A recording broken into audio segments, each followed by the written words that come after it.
2 semanas ya desde ocurrió el incidente de quema na Flamingo, barrio de Calarian. Y 2 semanas ya también ta queda na covered court del barrio el mga kada víctima del incidente.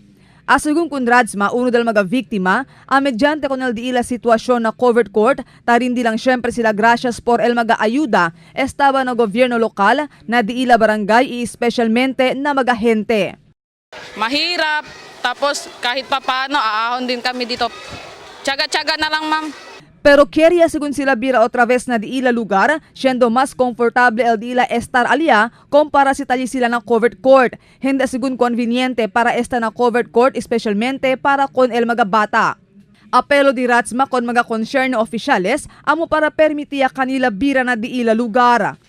Aalis kami dito, ma'am. Babalik kami doon lahat. Ayaw namin, ma'am, separate. Hindi namin po yun matatanggap.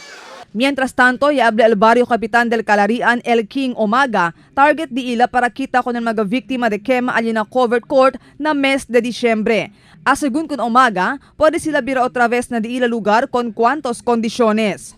Kaba el development na lugar, that's the time pwede sila uli anda mismo na di ila lugar para busca no el di ila mismo mohon kasi tapi kura kita ansi na kay para no pwede susude ulit no ko saya susude kay no I got right of way donde pasa el di aton mga firefighting.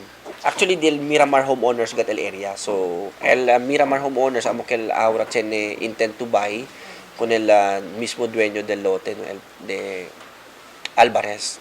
Aquellos también según mga víctima illegal settlers na lugar, debe man apply na city housing para el diila resettlement. Taprekuragat kita no busca manera no aquel mga illegal settlers no kaya pwede keda biktima del quema. So tamanda kita kanila man apply con el city housing project no kel relocation resettlement relocation area.